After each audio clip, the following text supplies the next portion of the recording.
নমস্কার বন্ধুরা, আমি আলপনা সিম্পল এর টেস্টিতে আপনাদের সবাইকে স্বাগত। আজকের আমি শেয়ার করব কুলেখাড়া শাকের ভর্তা। আমার চ্যানেলে নতুন বন্ধু হলে আমার চ্যানেলটিকে সাবস্ক্রাইব করে পাশে থাকার অনুরোধ রইল। অলরেডি যে বন্ধুরা আমার পাশে আছেন তাদের অনেক অনেক ধন্যবাদ। কুলেখাড়া পাতা অনেক উপকারী, কিন্তু আমরা কিভাবে খেলে খেতে ভালো লাগবে সেটা একবার দেখে নেব। আমি আজকে ভর্তা বানিয়ে শেয়ার করছি। অনেক রকমভাবে বানিয়ে খাওয়া যায়। আর পাতাগুলো একটু কচি দেখে নিতে হবে।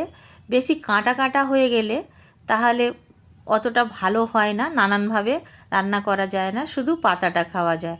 আর যদি কচি অবস্থায় যদি আমরা কুলেখাড়া পাতাগুলো নিই তাহলে ডাঁটি পর্যন্ত খেয়ে নেওয়া যায় রান্না করে, কোনো অসুবিধা হয় না। নানাভাবে রান্না করে খাওয়া যায়। আমি আজকের একরকম শেয়ার করছি আপনাদের সঙ্গে ভর্তা বানিয়ে। যদি অন্য রকম যদি আপনাদের কোনো কুলেখাড়ার পাতার যদি আপনাদের রেসিপি জানতে ইচ্ছা হয় আপনারা কমেন্ট করে জানাবেন, আমি নানাভাবে বানিয়ে আপনাদের সঙ্গে শেয়ার করার চেষ্টা করব। পাতাগুলো এইভাবে আমি বেছে নিচ্ছি, দেখে নিশ্চয়ই বুঝতে পারছেন। শুধু পাতা নেব আর ডগাগুলো নেব। এইভাবে আমি সব পাতাগুলো বেছে নিয়েছি। দেখুন, সব পাতাগুলো আমার বাছা হয়ে গেছে, একদম পরিষ্কার করে বেছে নিয়েছি। এখন অনেক অনেক জল দিয়ে ধুতে হবে পাতাগুলো।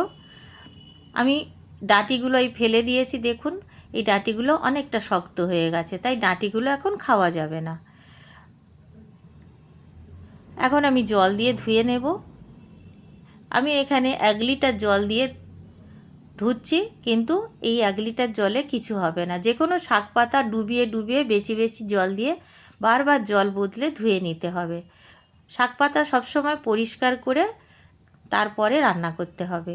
আমি ভালো করে ধুয়ে পরিষ্কার করে জল ঝরিয়ে নিয়েছি। গ্যাস জ্বালিয়ে আমি কড়াই বসিয়ে দিয়েছি। কড়াইটা গরম হয়ে গেছে। সর্ষের তেল দিয়ে দেব 1 টেবিল চামচ। খুব বেশি এখন তেল দেব না, 1 টেবিল চামচ তেল যথেষ্ট। তার মধ্যে আমি দিয়ে দেব 2টো শুকনো লঙ্কা ফাটিয়ে,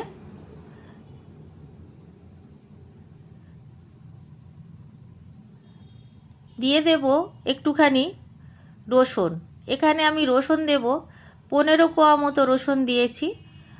একটু কম বেশি করে নিলে কোনো অসুবিধা নেই। আর কাঁচা লঙ্কা আমি 2টো দিয়েছি। কাঁচা লঙ্কাটা অবশ্য চেরা করে দিতে হবে, তা নইলে কিন্তু ছিটাতে পারে। আর ভালো করে আমি ভেজে নেব।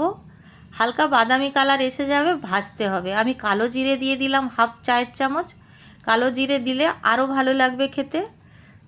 সব কিছু ভালো করে হালকা বাদামি রং করে ভেজে নিয়েছি। এখন আমি দিয়ে দেব শাকগুলো দিয়ে ভালো করে নাড়াচাড়া করতে হবে। আমি সব শাক একসাথে দিয়ে দিয়েছি। এতগুলো শাক দেখে মনে হচ্ছে, কিন্তু একেবারে কমে যাবে। ফুল আঁচে আমি ভালো করে নাড়াচাড়া করে নিলাম 1 মিনিট মতো। এখন লবণ দিয়ে দেব স্বাদ অনুসারে। একেবারে অল্প করে হলুদ গুঁড়ো দেব, দিয়ে আবার একটু নাড়াচাড়া করব 1 মিনিট মতো। ভালো করে নাড়াচাড়া করে ঢাকা দিয়ে দেব।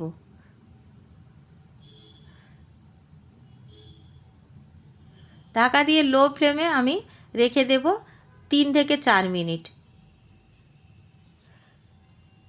ঢাকা খুলে আবার একটু নাড়াচাড়া করে নেব।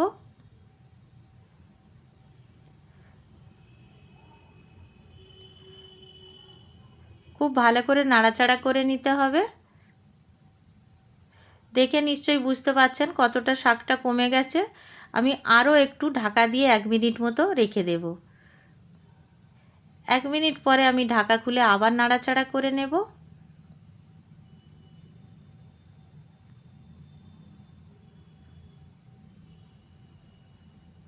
খুব ভালো করে নাড়াচাড়া করে এখন আমি তুলে নিচ্ছি। আমি একটি পাত্রে তুলে নিলাম। দেখুন, এখন ঠান্ডা হতে দেব। ঠান্ডা হয়ে যাওয়ার পরে এখন আমি একটা মিক্সার জারে দিয়ে গ্রাইন্ড করে নেব। শিল বাটাতে আপনারা বেটে নিতে পারেন, শিল পাটাতেও বেটে নেওয়া যায়, কিন্তু আমি মিক্সার জারে দিয়ে গ্রাইন্ড করে নেব, তাতে অনেক সহজ হবে। সবটা মিক্সার জারে দিয়ে দিলাম শাকগুলো। এখন সর্ষের তেল 2 টেবিল চামচ মতো দিয়ে দেব। যে কোনো ভর্তাতে সর্ষের তেল দিলে খুব ভালো খেতে লাগে, আর তেলটা দিয়ে গ্রাইন্ড করতেও খুব সুবিধা হবে, সেজন্য আমি এই সময় তেলটা দিয়ে দিলাম। গ্রাইন্ড করার পরে দেখুন এইরকম মিহি করে বাটা হয়েছে। এখন আমি একটি প্লেটের মধ্যে সার্ভ করার জন্য নিয়ে নিচ্ছি।